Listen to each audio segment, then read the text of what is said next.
السلام علیکم، کیسے ہیں آپ سب؟ میرا نام ہے سحر علی۔ اردو سٹوری چینل سحر وائز میں آپ سب کو خوش آمدید۔ ہماری ویڈیوز آپ کو اچھی لگے تو ویڈیوز کو لائک کر کے چینل کو سبسکرائب کر دیں اور نئی آنے والی ویڈیوز کے اپڈیٹ کے لیے بیل آئیکن کو بھی پریس کر دیں۔ اس کہانی کے بارے میں کیا کہوں؟ یہ کہانی خود اپنے اندر ایک شاہکار ہے۔ عشق اور محبت کی یہ حیرت انگیز کہانی سننے والوں کو چونکا دے گی۔ اس حیرت انگیز کہانی کو جاننے کے لیے کہانی کو مکمل سنیے گا اور اپنی رائے کا اظہار بھی کامنٹ باکس میں ضرور کیجیے گا۔ ہمیں آپ کے کامنٹس کا انتظار رہے گا، اور آپ بھی کوئی کہانی یا واقعہ ہم سے شیئر کرنا چاہیں تو ڈسکرپشن میں دیے گئے ای میل ایڈریس پر ضرور سینڈ کیجیے۔ آپ چاہیں گے تو آپ کا نام شیئر کیا جائے گا۔ تو چلیں اب کہانی کو شروع کرتے ہیں۔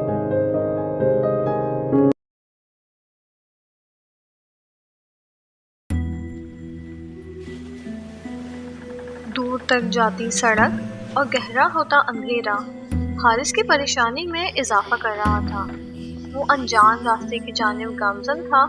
بڑھتے ہوئے اندھیرے کی وجہ سے اسے کچھ ٹھیک طرح سے نظر نہیں آ رہا تھا کہ وہ کس طرف جا رہا ہے۔ چلتے چلتے اس کا پیر کسی پتھر سے ٹکرایا اور وہ منہ کے بل گر پڑا۔ اس نے غور کیا تو وہ کوئی قبر تھی۔ اس کے بدن میں سنسنی سی دوڑ گئی۔ وہ جلدی سے گھبرا کر کپڑے جھاڑ کر کھڑا ہوا۔ وہ اس وقت کسی قبرستان میں کھڑا تھا۔ وہ گھبرا کر جلدی جلدی آگے بڑھنے لگا۔ چاند کی ہلکی روشنی میں اب وہ بہت غور سے دیکھ بھال کر چل رہا تھا۔ وہ تیز تیز قدم اٹھا رہا تھا تاکہ قبرستان کی حدود سے باہر نکل آئے۔ بات سنو بیٹا، اپنی پشت پر کسی مردانہ آواز پر وہ خوفزدہ سا ہو گیا اور پلٹے بغیر ہی تیز تیز دوڑنے لگا۔ بھاگتے بھاگتے وہ قبرستان کی حدود سے باہر نکل آیا۔ وہ ایک عمر رسیدہ آدمی تھا اور حارث کی آنکھوں میں چھائے ڈر کو دیکھ کر اسے تسلی دینے لگا کہ میں یہیں رہتا ہوں، تم کہاں سے آئے ہو؟ جی میں گاؤں سے آیا ہوں، نوکری کی تلاش میں۔ حارث اب ذرا مطمئن تھا۔ اور مجھے رہائش کا بھی نہیں پتا۔ ارے بیٹا کوئی بات نہیں، رہائش کی تم فکر نہ کرو، یہاں قریب ہی میرا گھر ہے، وہاں تم رہ سکتے ہو۔ بوڑھے کی پیشکش پر حارث کی خوشی دیکھنے والی تھی۔ اچھا تو کرایہ کیا ہوگا؟ حارث نے ہچکچاتے ہوئے بولا۔ ارے بیٹا فکر نہیں کرو، جب تک دل چاہے رہنا۔ میری ایک بیوی ہے اور گھر میں ہمارا اکیلا پن بھی دور ہو جائے گا اور تمہارا رہائش کا مسئلہ بھی حل ہو جائے گا۔ بوڑھے کی بات پر وہ اطمینان سے ان کی جانب دیکھنے لگا۔ اسے یقین نہیں آ رہا تھا کہ اتنی جلدی اس کے لیے اتنی آسانی ہو جائے گی۔ باتیں کرتے کرتے وہ ایک گھر کی جانب آ کر رکے۔ گھر کافی پرانی خستہ حالت کا لگ رہا تھا۔ وہ دروازہ کھول کر اسے اندر لے آئے۔ گھر میں داخل ہوتے ہی عجیب سی ٹھنڈک کا احساس ہو رہا تھا۔ اتنی گرمی میں بھی گھر کا ماحول عجیب سی ٹھنڈک لیے ہوئے تھا۔ بڑا سا صحن تھا جہاں پر ایک تخت بچھا ہوا تھا۔ صحن کی ایک جانب چھوٹا سا باورچی خانہ تھا اور دوسری جانب چھوٹا سا ایک کمرہ جہاں پلنگ پر ایک بوڑھی عورت بیٹھی ہوئی نظر آ رہی تھی۔ صحن میں لگی نیم کے درخت پر بیٹھی کالی سیاہ بلی بری طرح حارث کو گھور رہی تھی۔ اس کی گھورتی نظروں سے حارث کو وحشت کا احساس ہو رہا تھا۔ صحن میں بنی سیڑھیوں کی جانب وہ بوڑھا حارث کو لے کر بڑھا جو اوپر کی جانب جا رہی تھی۔ وہ بھی آہستہ آہستہ ان کے پیچھے سیڑھیوں پر چڑھنے لگا۔ سیڑھی کے اختتام پر ایک چھوٹا سا کمرہ تھا۔ کمرے کے بالکل برابر میں چھوٹا سا باورچی خانہ بنایا ہوا تھا۔ بیٹا یہ تمہارا کمرہ ہے۔ وہ بوڑھا اسے کمرے میں لے کے آ گیا۔ اور تم یہاں پر آرام کرو، میں کچھ کھانے کو لاتا ہوں۔ جی مجھے بھوک نہیں، میں بس سونا چاہتا ہوں۔ وہ بوڑھے انکل حارث کو شب بخیر کہہ کر واپس چلے گئے۔ حارث اب کمرے کا نئے سرے سے جائزہ لینے لگا۔ بیگ سے کپڑے نکال کر نہانے چلا گیا۔ نہانے کے بعد خود کو کافی فریش محسوس کر رہا تھا۔ فریش ہوتے ہی وہ سونے کے لیے لیٹ گیا اور کمرہ بند کر دیا۔ صبح جب ناشتہ کرنے کے بعد وہ نیچے چلا آیا جہاں صحن میں وہ کل والی عورت تخت پر بیٹھی باتیں کر رہی تھی۔ حارث بھی ان کے پاس آ کر بیٹھ گیا۔ میرا نام سعیدہ ہے اور میرا نام شعیب۔ وہ دونوں اپنے بارے میں بتانے لگے۔ اب تم اپنے بارے میں بتاؤ۔ میرا نام حارث ہے، میں گاؤں سے شہر نوکری کی تلاش میں آیا ہوں۔ اچھی بات ہے، تم یہاں آرام سے رہنا۔ تھوڑے دنوں بعد ہی اسے ایک آفس میں کلرک کی نوکری مل گئی۔ رات کے ٹائم جب وہ کسی کام سے باہر جا رہا تھا تو اس نے ان دونوں کو آپس میں باتیں کرتے ہوئے سنا۔ میں آپ کو بہت تنگ کرتی ہوں نا؟ تم ایسا سوچنا بھی نہیں کہ تم مجھے تنگ کرتی ہو۔ تمہارا میرا ساتھ زندگی بھر کا نہیں، مرنے کے بعد بھی جڑا رہے گا۔ شعیب محبت سے بیوی کا ہاتھ پکڑے بولے۔ رات کے وقت کسی کام سے باہر جا رہا تھا تو اس کے کانوں میں یہ جملے ٹکرائے۔ کہاں جا رہے ہو بیٹا؟ شعیب صاحب بولے، جی میں بازار جا رہا ہوں کسی کام سے۔ وقت دیکھو، اتنی رات کو جاؤ گے، حالات ٹھیک نہیں ہیں۔ وہ چپ چاپ اوپر کی جانب واپس بڑھ گیا اور منہ ہی منہ میں بڑبڑانے لگا کہ اچھی مصیبت ہے، رات کے 9 بج رہے ہیں، کون سی آدھی رات ہو گئی ہے۔ ڈاکو تو جیسے ان کے گھر کی طاق میں بیٹھے ہیں۔ وہ جلتا بھنتا بیڈ پر آ کر لیٹ گیا۔ بستر پہ پڑے پڑے وہ بیزار ہو گیا تو اٹھ کر روڈ کی طرف کھلنے والی کھڑکی کھول کر کھڑا ہو گیا۔ یہ علاقہ کافی سنسان علاقہ تھا، آبادی بھی زیادہ نہیں تھی۔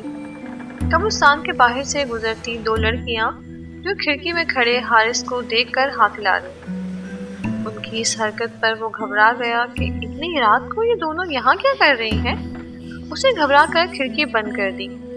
کمرے کا دروازہ کھول کر وہ نیچے جھانکنے لگا۔ صحن میں اب کوئی نہیں تھا۔ وہ دبے قدموں سیڑھی اتر کر نیچے آ گیا۔ آہستگی سے دروازے کی جانب بڑھنے لگا، پلٹ کر یقین دہانی کے لیے دیکھنے لگا کہ دونوں میاں بیوی اپنے کمرے میں سو گئے ہوں گے۔ ابھی وہ دروازہ کھولنے ہی والا تھا کہ اچانک سے صحن میں لگے نیم کے درخت پر بیٹھی بلی ہراتے ہوئی حارث پر حملہ کر گئی۔ حارث اس اچانک حملے کے لیے تیار نہ تھا۔ وہ ایک دم گھبرا سا گیا۔ کالی سیاہ بلی حارث کو بری طرح گھور کر دیکھ رہی تھی۔ حارث گھبرا کر اوپر کی جانب بھاگا تو پیچھے سے نسوانی کہے کی آواز پر وہ بدحواس ہو گیا، جیسے اس کے ارادے کو کسی نے ناکام بنانے پر کوئی ہنس رہا ہو۔ وہ دروازہ بند کر کے بری طرح ہانپنے لگا۔ اسے خوف محسوس ہو رہا تھا۔ رات بھر جاگتے گزری، فجر کے وقت جا کر اس کی آنکھ لگی۔ دوسرے دن آفس سے واپسی پر گھر آتے ہوئے اپنی پیچھے آتی نسوانی آواز پر وہ پلٹ کر دیکھنے لگا۔ کیسے ہیں آپ؟ آپ وہی 2 لڑکیاں ہیں نا جو رات ہمیں کھڑکی میں نظر آئی تھیں؟ جی ہاں، ہم نے آپ کو ہاتھ ہلایا تھا مگر آپ نے تو ایسے ڈر کر کھڑکی بند کر دی جیسے ہاتھ نہ ہلایا ہو، گولی ماری ہو۔ دوسری والی شرارت سے بولی۔ ان کی بات پر وہ جھپ سا گیا۔ میرا نام آئمہ ہے اور یہ میری دوست سہرش ہے، ہم یہیں آگے رہتے ہیں۔ وہ شوق سی لڑکی مسکراتے ہوئے بولی۔ اب اکثر آفس سے آتے جاتے ان دونوں کی ملاقات ہو جاتی۔ جس وقت حارث آفس سے آتا وہ کوچنگ سے پڑھ کر آ رہی ہوتی، بقول ان دونوں کے۔ حارث کو شوق چنچل سی آئمہ اچھی لگنے لگی اور وہ دونوں ایک دوسرے کے قریب آ گئے۔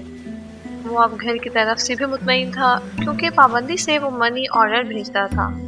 گھر میں سبھی اس کی نوکری سے خوش تھے کیونکہ گھر کے حالات اب بہتر ہونے لگے۔ ایک دن آئمہ نے اس سے رات ملنے کی فرمائش کر دی۔ اس نے کہا کہ تم میرے مالک مکان کو نہیں جانتی، شام کے بعد وہ مجھ کو گھر سے نکلنے نہیں دیتے اور میری چوکیداری کے لیے بلی بھی وہاں موجود ہوتی ہے۔ وہ بلی والا واقعہ سنانے لگا، جس کو سن کر ساتھ کھڑی سہرش زور زور سے ہنسنے لگی۔ اس کے ہنسنے پر وہ منہ بنانے لگا۔ اچھا، میں کوشش کروں گا۔ اور وہ ملنے کی حامی بھرتے ہوئے گھر چلا آیا۔ اور رات جب شعیب انکل کھانا لے کر اوپر آئے تو وہ سوتا ہوا بن گیا اور کچھ دیر بعد وہ نیچے جھانک کر صحن میں دیکھنے لگا، کوئی ہے تو نہیں، اور اطمینان کرتا ہوا وہ نیچے چلا آیا۔ وہ دونوں میاں بیوی سونے اپنے کمرے میں جا چکے تھے۔ اس نے صحن میں لگے درخت کی جانب پلٹ کر دیکھا تو وہاں بلی بھی موجود نہیں تھی۔ اس نے سکھ کا سانس لیتے ہوئے دروازہ آہستگی سے کھول کر باہر چلا آیا، جہاں آئمہ اس کا انتظار کر رہی تھی۔ سہرش نہیں تھی۔ آؤ پارک چلتے ہیں، آئمہ اس کو سامنے بنے قبرستان کی طرف لے آئی۔ اتنی رات میں قبرستان جاتے ہوئے وہ ڈر رہا تھا۔ ڈرو نہیں، اس قبرستان کے بعد ایک پارک ہے۔ وہ اس کے ساتھ پارک چلا آیا۔ وہ پہلی بار اس پارک میں آیا تھا۔ آئمہ اسے اپنے بارے میں بتانے لگی کہ وہ اور سہرش دونوں سہیلیاں ہیں اور دوسرے شہر سے پڑھائی کے لیے یہاں آئی ہیں۔ باتوں باتوں میں وقت کا پتہ ہی نہ چلا، رات کے 2 بج گئے۔ دونوں اب پریشان ہونے لگے کہ اتنی رات ہو گئی۔ وہ دونوں باتیں کرتے ہوئے قبرستان سے باہر آ گئے۔ قبرستان میں کھڑا گورکن گھورتی نظروں سے حارث کو دیکھنے لگا۔ ان کی نظروں سے خائف ہوتا حارث آئمہ کو خدا حافظ کہتا ہوا گھر آ گیا۔ گھر میں داخل ہوتے ہی اس کی نگاہ درخت پر بیٹھی بلی پر پڑی جو اس کو ہی گھور رہی تھی۔ آ گئے تم، منع کیا تھا نا، اتنی دیر تک گھر سے باہر رہنا ٹھیک نہیں، پر تم سنتے نہیں۔ وہ خوفزدہ نظروں سے آنٹی کے کمرے کی طرف دیکھنے لگا تو وہ بیڈ پر سو رہی تھی۔ یہ کیا ہو رہا ہے میرے ساتھ؟ وہ گھبرا کر اوپر چلا آیا۔ دوسرے دن چھٹی تھی، وہ بھی نیچے چلا آیا۔ انکل آنٹی صحن میں تخت پر بیٹھے تھے، وہ ان کے پاس ہی چلا آیا۔ آپ دونوں کی شادی کو کتنے سال ہو گئے؟ وہ ان سے پوچھنے لگا۔ 50 سال ہو گئے، بیاہ کر یہیں آئی تھی۔ اولاد کے لیے بڑی دعائیں کی پر نہ ہوں۔ وہ ماضی کو سوچتے ہوئے آپ دیدہ ہو گئی۔ میرے تو یہی بچے ہیں۔ وہ درخت کے پاس بیٹھی بلیوں کی جانب محبت سے دیکھتے ہوئے بولی۔ آپ کو بلیاں بہت پسند ہیں؟ وہ سوال کرنے لگا تو انہوں نے مختصر سے جواب دے کر چپ ہو گئی۔ وہ درخت کے پاس بیٹھی آرام کرتی بلیوں کی جانب دیکھنے لگا۔ ان میں سے ایک بلی کی آنکھوں میں حارث کو دیکھتے ہوئے عجیب سی چمک تھی۔ وہ جھرجھری لے کر رہ گیا۔ تمہارے انکل کو بہت بولا تھا میں نے کہ دوسری شادی کر لو اولاد کے لیے، لیکن وہ مانتے ہی نہیں۔ آپ سے بہت محبت کرتے ہوں گے نا؟ ارے ایسی ویسی۔ سیدہ آنٹی پوپلے منہ سے دوپٹہ منہ پر رکھ کر ہنسنے لگی۔ لیلا مجنوں کی محبت مشہور تھی ہماری، وہ بتانے لگی۔ اچھا آنٹی، یہ علاقہ اتنا سنسان کیوں ہے؟ بیٹا یہ علاقہ شروع سے ہی سنسان تھا، یہاں زیادہ آبادی نہیں تھی۔ بس وہ اتنا ہی کہہ کر چپ ہو گئی۔ رات کے کسی پہر اس کی آنکھ کھلی تو نیچے سے آتی باتوں کی آواز پر وہ حیرت ہو کر رہ گیا۔ وہ آہستگی سے کمرے کا دروازہ کھول کر نیچے جھانکنے لگا تو صحن میں شادی کا سا سما تھا۔ پورا صحن روشنیوں سے جگمگا رہا تھا۔ عورتیں زرق برق لباس پہنے نظر آ رہی تھیں، مرد بھی نئے لباس زیب تن کیے ہوئے تھے۔ حارث نے غور کیا تو تخت پر ایک لڑکی دلہن بنی بیٹھی نظر آئی اور اس کے ارد گرد لڑکیاں تیار ہوئی بھی بیٹھی تھیں۔ نیچے کھڑے شعیب انکل کی اس پر نظر پڑی تو آواز دے کر اسے بلانے لگے کہ بیٹا نیچے آ جاؤ۔ وہ نیچے آ گئے۔ یہ ہماری پڑوسن کی بیٹی ہے، اس کی شادی ہے۔ تمہاری آنٹی نے بولا تھا کہ رخصتی ہمارے گھر سے ہی ہوگی۔ بچپن سے یہ بچی ہمارے گھر ہی آتی جاتی ہے تو محبت ہو گئی۔ انکل کی بات پر وہ آنٹی کی طرف دیکھنے لگا جو ہر کام میں آگے آگے تھی۔ کھانا بچھا تو وہ بیٹھ کر کھانے لگا۔ کھانا اتنا لذیذ تھا کہ وہ کھاتا ہی جا رہا تھا۔ کھانے کے بعد بھی محفل جمی ہوئی تھی، لیکن اسے اب نیند آنے لگی۔ دوسرے دن آفس میں جانا تھا تو وہ سونے کے لیے اوپر آ گیا۔ اسے لگا اس کے پیچھے کوئی آیا ہے۔ اس نے 2-3 بار چونک کر اپنے ارد گرد دیکھا مگر کوئی نہ تھا۔ گلاب کی تیز خوشبو اسے تنگ کر رہی تھی تو وہ جو بستر پر دراز تھا گھبرا کر اٹھ کر بیٹھ گیا۔ کہہ کہے اس کی سماعتوں سے ٹکرائے۔ کون ہے؟ اس نے ڈرتے ڈرتے پوچھا۔ خوفزدہ سا اپنے اطراف میں دیکھنے لگا مگر کوئی نہ تھا۔ پوری رات اسے لگا کہ کوئی نسوانی ہاتھ اس کا سر سہلا رہا ہے۔ فجر کے وقت تک یہی سب ہوتا رہا۔ آفس میں بھی وہ سارا دن پریشان رہا کیونکہ نیند نہ بھرنے کی وجہ سے اس سے کوئی کام نہیں ہو رہا تھا۔ شام واپسی میں گھر کی طرف آتے ہوئے اسے آئمہ نظر آ گئی۔ اس کو دیکھتے ہوئے جیسے اس کے دن بھر کی تھکن دور ہو گئی۔ وہ تھوڑی دیر پارک میں بیٹھ کر اس سے باتیں کرنے لگا کہ پتہ ہے کل میرے مالے مکان کے گھر میں پڑوسن کی لڑکی کی شادی تھی، دلہن بنی لڑکی کو دیکھ کر مجھے تمہارا خیال آیا کہ ایک دن تم بھی میرے لیے ایسی دلہن بنے بیٹھی ہوگی۔ آئمہ نے دھیرے سے کہا کہ کاش۔ اس نے اطمینان سے کہا کہ کاش نہ کہو۔ انشاءاللہ، حارث بولا۔ میں پرسوں جا رہا ہوں اور جاتے ہی اپنی ماں سے تمہارے بارے میں بات کروں گا۔ کیا سچ؟ تم مجھ سے شادی کرو گے؟ آئمہ خوش ہوتے ہوئے اس سے پوچھنے لگی۔ ہاں، میں وعدہ کرتا ہوں میں تم سے شادی کروں گا، وہ اسے یقین دلاتے ہوئے بولا۔ گھر آ کر وہ تیاری میں لگ گیا اور بیگ وغیرہ پیک کرنے لگا، کیونکہ پرسوں وہ گاؤں جا رہا تھا، مستقبل کے سنہرے سپنے بن رہا تھا۔ کیسے لگے گا کہ آئمہ میرے ساتھ گاؤں جائے گی؟ پورے گاؤں میں آئمہ جیسا حسین کوئی نہیں ہوگا، اور واقعی میں آئمہ بے حد حسین لڑکی تھی۔ ایسا حسن حارث نے نہیں دیکھا تھا۔ آج رات بھی آئمہ نے اسے پارک ملاقات کے لیے بلایا۔ پارک سے واپسی میں قبرستان والے راستے سے آتے ہوئے اس کا پیر کسی پتھر سے ٹکرا گیا اور وہ دھڑم سے کسی قبر پر جا کر گرا۔ اس نے جلدی سے موبائل کی ٹارچ جلائی۔ موبائل کی روشنی سیدھی قبر کی تختی پر پڑی۔ حارث کی آنکھوں کے آگے اندھیرا چھا گیا۔ قبر کی تختی پر لکھا تھا نام شعیب خان۔ وہ بامشکل کھڑا ہوا۔ اسی قبر کے برابر میں قبر کی تختی پر سیدہ شعیب لکھا ہوا تھا۔ حارث کو لگ رہا تھا کہ وہ جیسے بے ہوش ہو جائے گا۔ کیا ہو گیا؟ گورکن کی آواز پر وہ اچھل گیا۔ وہ قبر کو دیکھتے ہوئے ٹوٹے پھوٹے الفاظ اس کے منہ سے نکل رہے تھے۔ ہاں، یہ دونوں میاں بیوی تھے۔ وہ سامنے والے گھر میں رہتے تھے۔ وہ گورکن اس گھر کی جانب اشارہ کرنے لگا جہاں حارث رہ رہا تھا۔ آج سے 5 سال پہلے آدھی رات میں ان کے گھر ڈاکو گھس آئے تھے۔ ڈاکوؤں نے دونوں میاں بیوی کو قتل کر دیا تھا۔ بیٹا دھیان رکھو، حالات ٹھیک نہیں ہیں۔ حارث کو بے ساختہ ان کے جملے یاد آ گئے۔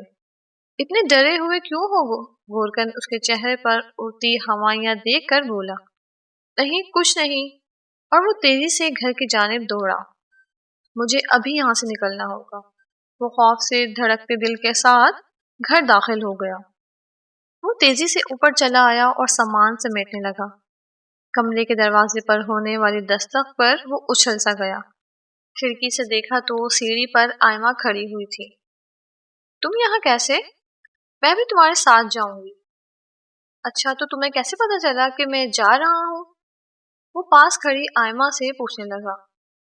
وہاں سیرش بھی موجود تھی۔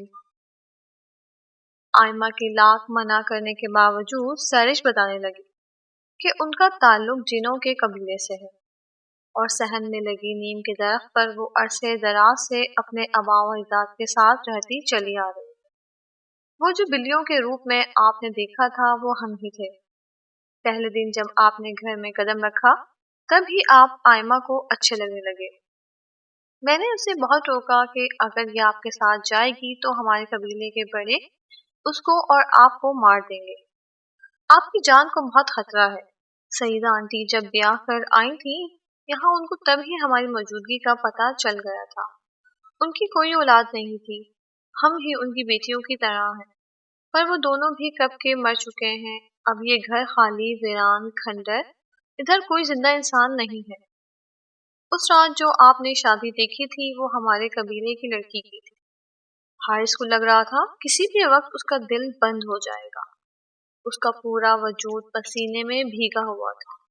حارث، تم کہیں نہیں جاؤ گے بیٹا، تم تو ہمارے بیٹے کی طرح ہو۔ شعیب انکل سیڑھی چڑھ کر اس کی طرف آنے لگے۔ وہ خوفزدہ ہو کر دروازہ بند کر کر بیٹھ گیا۔ اللہ میری مدد کر، میں کہاں جنوں اور روحوں میں پھنس گیا ہوں۔ وہ پھوٹ پھوٹ کر روتے ہوئے اپنے لیے مدد مانگنے لگا۔ پوری رات وقفے وقفے سے دروازے پر ہونے والی دستک اور سیدہ آنٹی کی سسکتی ہوئی آواز اس کے کانوں میں ہتھوڑوں کی طرح برس رہی تھی، اور ساتھ میں نسوانی بیان کرتی ہوئی آواز جو آئمہ کی تھی، حارث تم مجھ سے چھوڑ کر نہیں جا سکتے، تم نے مجھ سے وعدہ کیا تھا، تم کیسے جا سکتے ہو؟ وہ اپنے دونوں ہاتھوں کو کانوں پر رکھے دروازے سے پشت لگا کر بیٹھا رہا۔ فجر کے وقت آوازوں کا سلسلہ رکا تو اس نے دروازہ کھول کر نیچے جھانکا، جہاں اب خاموشی تھی۔ وہ بیگ اٹھائے اندھا دھن سیڑھیاں اترتا ہوا دروازہ کھول کر باہر کی جانب بھاگا۔ وہ بری طرح سے بس بھاگ رہا تھا اور باہر روڈ کی جانب آ کر آسمان کی جانب دیکھتے ہوئے اللہ کا شکر ادا کیا کہ اللہ کا شکر ہے کہ میں بچ گیا۔ اس کے رونگٹے کھڑے ہو رہے تھے کہ وہ 6 ماہ تک روحوں اور جنوں کے درمیان رہ رہا تھا۔ آج اس بات کو تقریباً 10 سال بیت چکے ہیں اور پچھلے 8 سال سے وہ یہاں شہر میں اپنی ماں اور بیوی بچوں کے ساتھ مقیم ہے۔ آج کسی کام سے جب وہ اپنی بیوی کے ساتھ اس علاقے سے گزرا تو اتفاق سے اس کے گھر کے پاس سے اس کا گزر ہوا۔ گھر کے پاس سے گزرتے ہوئے اس کے جسم میں سرد لہر سی دوڑ گئی۔ آج بھی وہ گھر ایسا ہی ویران پڑا تھا۔ حارث کی نگاہ بے اختیار اس کمرے کی کھڑکی کی جانب بڑھی جہاں اس نے 6 ماہ قیام کیا تھا، مگر وہاں کے منظر نے اسے وحشت میں مبتلا کر دیا تھا۔ آئمہ کھڑکی میں کھڑی مسکراتے ہوئے اس کو ہاتھ ہلا رہی